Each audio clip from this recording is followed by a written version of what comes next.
Salve, salve, gente boa! Eu sou o professor Euclides, essa é a Escola Teófilos. Bem-vindos ao nosso canal. Bem-vindos ao Catequese Ponto a Ponto. E este ponto de hoje, ponto 31, os caminhos de acesso ao conhecimento de Deus. Posso garantir para os senhores que, não que os outros pontos não fossem, digamos assim, empolgantes, mas a partir de agora, nós vamos começar a tratar de temas que são muito raros a nossa discussão comum, principalmente nos ambientes comunitários, assim, e até mesmo, às vezes, alguns desses temas são difíceis até mesmo para a gente achar uma bibliografia adequada sobre esses temas. Os temas que nós vamos abordar agora, tais como as provas da existência de Deus e algumas temáticas um pouco mais filosóficas que fazem parte da reflexão e que nós somos chamados a mergulhar, nem sempre são tão acessíveis. Então, prestem atenção, é muito legal a temática do ponto 31, os caminhos de acesso ao conhecimento de Deus. Bom, este ponto ele está dentro do Catecismo da Igreja Católica. A profissão de fé, primeira sessão, eu creio, nós cremos, mas nós entramos agora no segundo item da profissão de fé, que seria os caminhos de acesso ao conhecimento de Deus. O nosso ponto aqui é o ponto 31. Esse ponto ele é extremamente rico no tocante a informações que nem sempre são do nosso dia a dia. Então, ponto 31 vai nos dizer o seguinte: criado à imagem de Deus, chamado a conhecer e amar a Deus. O homem que procura Deus descobre certos caminhos de acesso ao conhecimento de Deus. Também se lhes chama provas da existência de Deus. Não no sentido das provas que as ciências naturais indagam, mas no conceito de argumentos convergentes e convincentes que permitem chegar às verdadeiras certezas. Estes caminhos para atingir a Deus têm como ponto de partida a criação, o mundo material, a pessoa humana. O tema por si só ele já é empolgante. Este ponto número 31, parágrafo 31 do Catecismo da Igreja Católica refere-se propriamente a esses caminhos, essas vias de acesso ao conhecimento de Deus que são apresentados e argumentados de maneira racional, de maneira filosófica, para se compreender, para se visualizar a presença de Deus, a existência de Deus. Esses caminhos não são provas no sentido científico ou empírico, mas são entendimentos, argumentos filosóficos e teológicos que oferecem uma certeza razoável da existência de Deus. A partir de duas fontes principais. Primeira, o mundo criado, a natureza. Segundo, a pessoa humana. A nossa própria interioridade, a nossa razão, o ser humano pode, com essas ferramentas, chegar ao conhecimento de Deus. Chegar a compreender, a ter isso como algo razoável. A fundamentação como ponto de partida, qual a ideia fundamental? A ideia de que o mundo material leva ao conhecimento de Deus já está enraizada na tradição filosófica clássica, particularmente Santo Tomás de Aquino, que elaborou as 5 vias, os 5 caminhos para demonstrar a existência de Deus. Por sua vez, ele pautou essa reflexão em cima da tese filosófica do primeiro motor, né?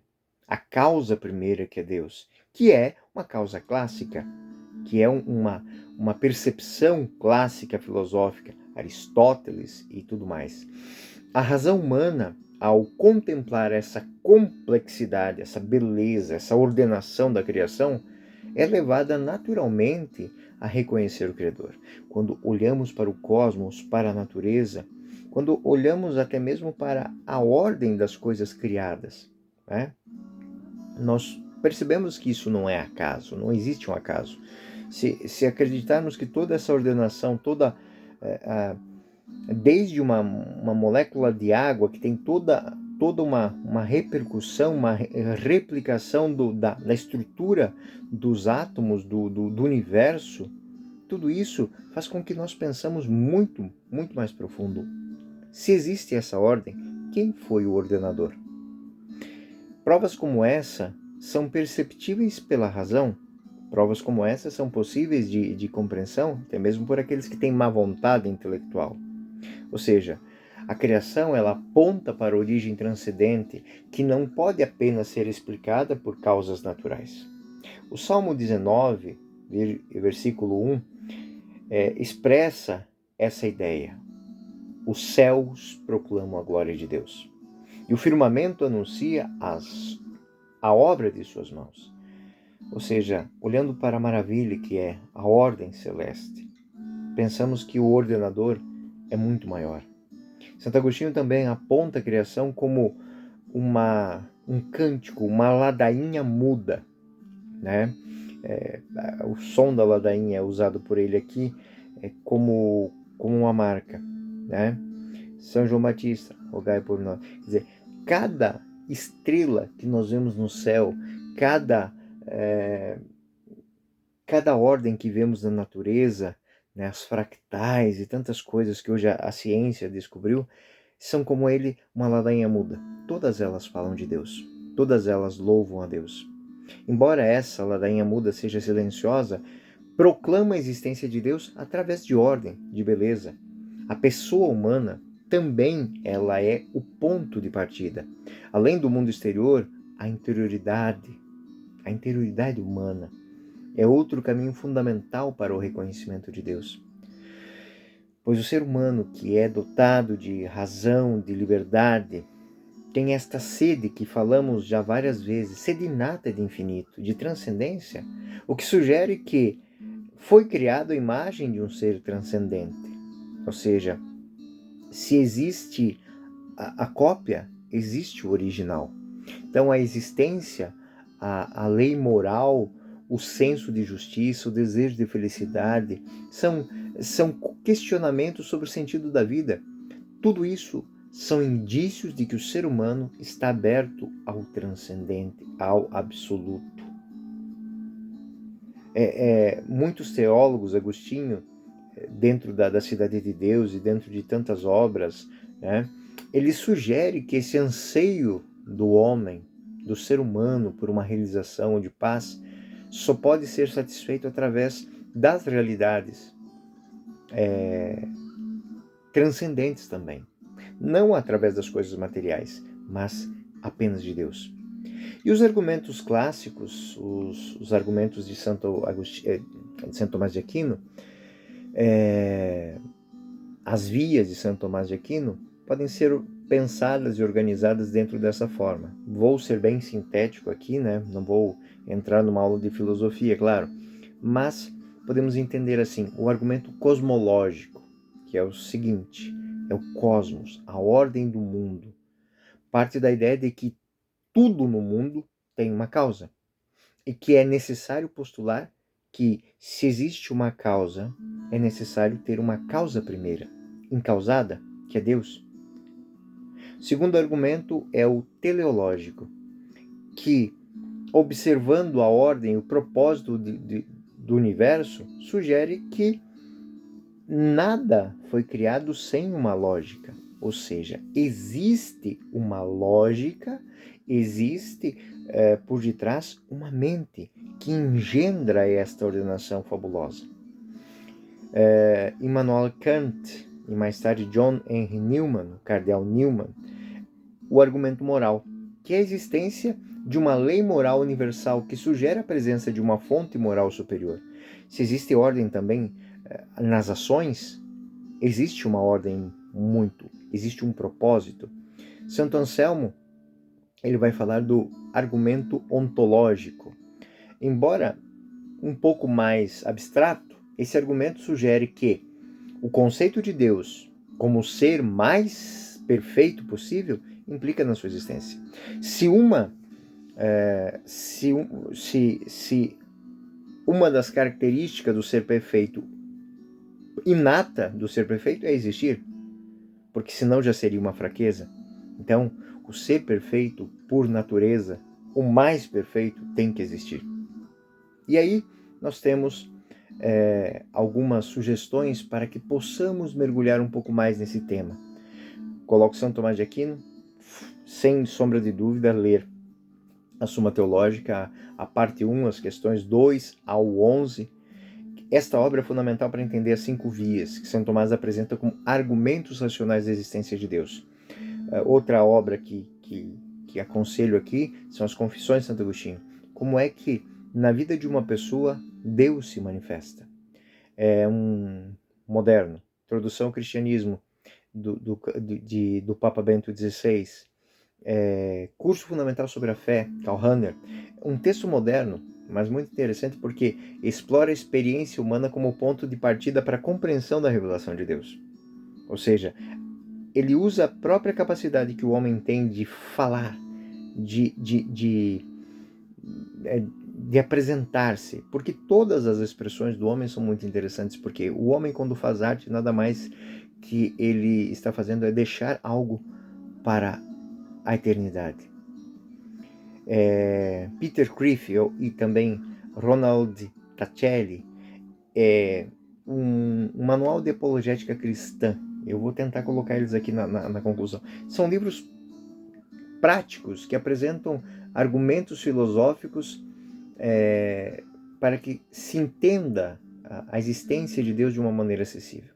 Enfim, são tantas obras, são tantas maneiras de se pensar, de se entender isso, que eu gostaria que os senhores catequistas não deixassem passar esse ponto 31 sem uma peculiar atenção. Porque todas esses argumentos são muito importantes para estar no seu rol de formação. Porque nos dias de hoje, as crianças, os adolescentes, todo mundo tem acesso a tudo quanto é coisa. Então, às vezes, trazem à tona questionamentos. Dias atrás foi muito interessante que uma catequista me envia um questionamento sobre Lilith. Quem é Lilith? E aí é uma coxa de retalhos esta figura mitológica. Vem dos sumérios, vem de cá, vem de lá, passa pela teologia rabínica e por fim, uma coxa de retalhos. Que assim, não tem a motivação para existir. A pergunta era básica. Por que a igreja esconde? Por que a igreja não fala? Por que é um segredo para a igreja? Por que a igreja não fala de Lilith? Eu respondi, pelo óbvio, porque não se gasta tempo estudando aquilo que é improvável. Eu preciso de muito mais argumentos, né? A igreja tem muito mais exemplos impactantes, né? Nosso exemplo impactante maior aqui, né? A mãe da humanidade, a mãe da nova humanidade é Maria. Então, e ela é real, ela existiu, ela nasceu no nosso meio, ela esteve entre o povo hebreu, o povo da antiga aliança, ela cantou a nova vida. Então, essa existe, esta vale a pena ser conhecida. A outra é uma coxa de retalhos culturais e que, no fundo, serve mais para, digamos assim, desviar a atenção dos verdadeiros pontos, né? O que eu poderia tirar de útil de uma Lilith? Nada. É um ser mitológico que foi sendo pensado aqui, pensado ali, pensado em vários momentos. Ela entrava quando alguém precisava de um argumento de que Deus era injusto e jogava lá, de que um ser era orgulhoso, jogava ela lá como a defensora dos frascos e dos comprimidos, como dizia um apresentador de TV antigamente. Não existem. Então a igreja não perde tempo com coisas, tem muita mais riqueza em olhar para aquilo que é do que pensar em engendrar um sonho que nunca será. Essa é a lógica. Então, em conclusão, o ponto 31 do Catecismo da Igreja Católica não se baseia em provas científicas, mas em convergência de razões filosóficas, em reflexões que são plausíveis, que apontam para a existência de Deus. A criação e a pessoa humana, em sua ordem, em sua beleza, em sua interioridade, funciona como que faróis, sinais que, quando adequadamente interpretados pela razão, conduzem ao reconhecimento da existência de Deus. Deixei no item 30, uma pasta nos links da descrição do vídeo com a história de quase 3 ou 4 santos para cada dia. Então usem, levem para dentro das suas salas de catequese essa reflexão. Deus se manifesta na vida dos homens. Eu falava aos meus alunos de Sagrada Escritura, o maior profeta de Israel é o povo de Israel, porque Deus se manifestou de tantas maneiras, de tantas formas na vida deste povo, e na vida a nossa vida cristã, ela tem tanto permear dos passos de Deus, que é muito impactante perceber que Deus está no nosso meio. Aquilo que a gente fala na liturgia eucarística e poucas vezes na doxologia se dá conta do que a gente está dizendo. O Senhor esteja convosco, Ele está no meio de nós. Corações ao alto. O nosso coração está em Deus. Demos graças ao Senhor nosso Deus. É o nosso dever e a nossa salvação. Esse é o foco. Esse é o foco de olhar para os caminhos e ver que esses caminhos são essenciais na identificação da nossa tradição católica, pois mostram que a fé em Deus pode ser, em certo grau, acessível à razão, é plausível, é provável. Porque senão a gente fica gastando tempo e tentando estudar coisas, essas coxas de retalhos culturais, né, que vêm, porque foi encontrada numa catacumba. Precisa mais fé para acreditar nessas baboseiras do que para olhar para a vida das pessoas que de fato viveram e deixaram Deus viver nelas e se encontraram com Deus infinito, real e transcendente. Qui creavit te sine te, non salvavit te sine te. Quem te criou sem ti, não te salvará sem ti. Então, foco em Deus, foco na nossa busca, na nossa caminhada. Eu sou o professor Euclides, essa é a Escola Teófilos, este foi mais um Catequese Ponto a Ponto. Até o próximo ponto, fiquem com Deus.